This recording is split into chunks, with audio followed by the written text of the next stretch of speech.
Le cœur battant, Jake s'approcha lentement du jardin du 42 rue Maple. Ce matin-là, tout semblait calme, presque trop calme, comme une toile de fond paisible, prête à se transformer en quelque chose de bien plus sinistre. C'était un mardi comme les autres, jusqu'à ce que le bruit perça l'air tranquille. Un cri, un gémissement lugubre, une détresse palpable qui semblait flotter au-dessus du quartier résidentiel. Ce n'était pas un cri d'alarme habituel, ni un simple aboiement. C'était un cri qui ne laissait place à aucun doute. Il y avait un problème, et il n'attendait pas. Jake, éboueur de profession, effectuait sa tournée hebdomadaire quand il entendit ce bruit. Une secousse d'angoisse lui serra le ventre. Que se passait-il là-bas, derrière cette haute clôture en bois, à la maison de Madame Allison? Sa montre indiquait déjà qu'il était en retard sur son planning. Pourtant, un instinct irrésistible le poussait à vérifier. Curieux et inquiet, il n'hésita pas. D'un coup d'œil furtif pour s'assurer qu'aucune âme n'était en vue, il franchit la porte du jardin. Ce qu'il découvrit le figea sur place. Luna, le labrador noir de Madame Allison, était là, immobile, le corps raidi, enroulé par un serpent colossal. Ses yeux, grands ouverts de terreur, cherchaient une échappatoire, mais sa queue coincée entre ses pattes arrière ne pouvait offrir aucune fuite. Le serpent, un python d'1,80 m, resserrait son étreinte autour d'elle comme un étau, ses écailles brillant sous la lumière du matin. Jake n'arrivait pas à croire ce qu'il voyait. Il voulait bouger, mais son corps était paralysé par l'horreur de la scène. Le serpent était si proche du cou de Luna, sa tête se mouvant lentement, sa langue fourchue scrutant l'air, semblant évaluer la situation. Luna, quant à elle, semblait figée, presque résignée. Elle n'essayait pas de se libérer, comme si une intuition animale lui disait que tout mouvement brusque serait fatal. Autour d'elle, une autre scène déchirante. 3 petits chiots noirs, blottis dans un coin du jardin, gémissaient doucement. Trop jeunes pour comprendre le danger, ils restaient là, impuissants face à la scène qui se déroulait sous leurs yeux innocents. Jake, bien qu'il ne soit ni un expert en serpents, ni un héros de film d'action, savait qu'il ne pouvait rester sans rien faire. Mais comment intervenir? Que faire? Une intervention directe risquait de mettre en danger sa propre vie et celle de Luna. Le serpent pouvait attaquer à tout moment. En attendant l'aide des autorités, le temps semblait suspendu. Combien de temps encore Luna pourrait-elle supporter cette étreinte? Ses pensées se bousculaient et c'est alors que ses yeux croisèrent ceux de Luna. Une lueur de détermination brillait dans ses yeux, une lueur qui fit frémir Jake. Ce regard lui fit comprendre une chose. Il devait agir, et vite. Avec un dernier coup d'œil furtif au chiot, Jake attrapa son téléphone, son cœur battant la chamade. Il composa le numéro d'urgence. « 911, quelle est votre situation ?» La voix calme au bout du fil semblait déconnectée de l'urgence de la scène. Jake prit une profonde inspiration, tentant de garder son calme. « Vous n'allez pas le croire, mais un serpent géant a attrapé un chien et des chiots. C'est difficile à expliquer. Nous avons besoin de la protection animale et probablement d'un vétérinaire, rapidement, au 42 rue Maple. » Il raccrocha, se préparant à l'attente de l'aide, tout en sachant qu'il venait de faire un choix crucial. Il avait empêché Madame Allison, une vieille dame fragile, de découvrir la scène macabre de son propre jardin. La vieille veuve, déjà éprouvée par la perte de son mari, avait trouvé dans Luna une source inépuisable de bonheur. Luna était bien plus qu'un chien. Elle était devenue sa compagne de chaque instant, celle qui l'accompagnait à chaque moment de solitude. Leur promenade était un spectacle réconfortant pour le voisinage, un rayon de soleil dans une rue ordinaire. Mais ce matin-là, tout allait basculer. Jake, ne pouvant plus rester inactif, chercha autour de lui une solution. Ses yeux se posèrent sur le tuyau d'arrosage, et une idée germa dans son esprit. Si le serpent était désorienté, il pourrait peut-être relâcher son étreinte.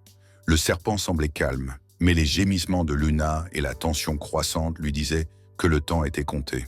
Il s'approche prudemment du tuyau, évitant de faire tout bruit soudain qui pourrait provoquer une réaction du serpent. Le silence pesait sur le jardin comme un poids lourd. Le souffle de Jake était court, et chaque geste devenait une décision de vie ou de mort. Il saisit le tuyau, alluma l'eau et dirigea lentement le jet vers le serpent. Au moment où l'eau toucha l'animal, une réaction instantanée se produisit. Le serpent commença à se déplacer. Mais c'était trop tard. Le bruit des sirènes qui se rapprochaient coupa court à tout espoir. Le serpent, désormais agité, resserra son étreinte autour du pauvre corps de Luna. Les yeux de Jake se remplirent d'horreur, alors qu'il voyait la douleur se lire sur le visage du chien.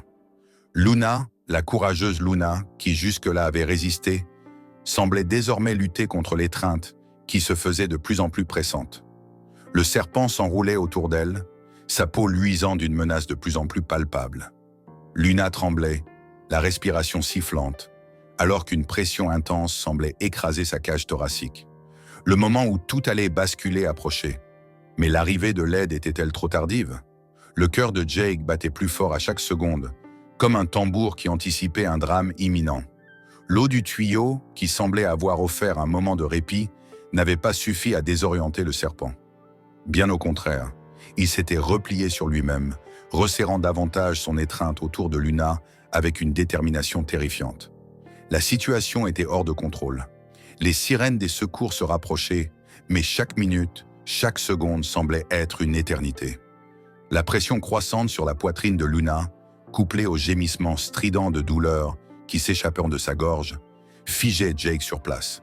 Il savait qu'il était désormais dans une course contre la montre. Luna, toujours immobile, luttait pour respirer.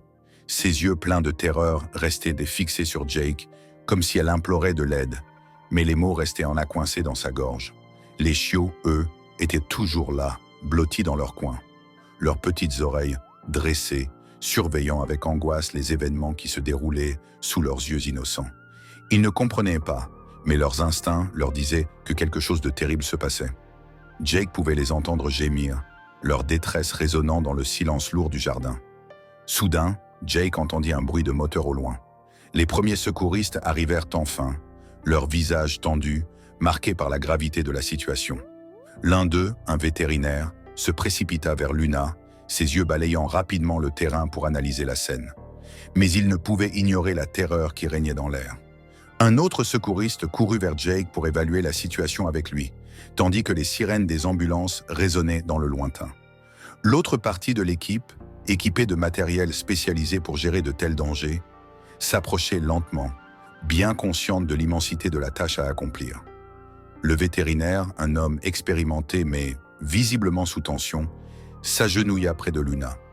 Il observa le serpent, analysa la tension de son corps et chercha un moyen d'intervenir. Il murmura des mots calmants à Luna, mais elle semblait trop épuisée pour réagir. Le serpent, bien qu'apparemment calme, avait une force brute qui ne permettait aucune erreur dans son approche. D'un geste rapide mais précis, l'un des secouristes brandit un long bâton pour tenter de distraire l'attention du serpent, mais celui-ci ne se détournait pas, concentré sur sa proie. Mais alors, un miracle se produisit. Le vétérinaire, d'un coup d'œil habile, réussit à déstabiliser le serpent. D'un geste rapide et précis, il utilisa un outil pour le distraire, lui offrant une ouverture pour se libérer de l'étreinte meurtrière. Le serpent, déstabilisé par l'attaque soudaine, lâcha enfin prise. Madame Allison arrive sur les lieux quelques minutes plus tard, le visage marqué par l'angoisse et l'incompréhension. Elle s'effondra en voyant Luna, et les larmes commencèrent à couler sur ses joues ridées.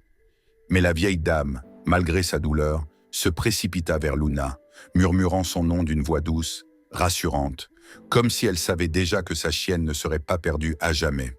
Luna, bien que secouée, ouvrit les yeux, ses grands yeux noirs fixant tendrement sa maîtresse.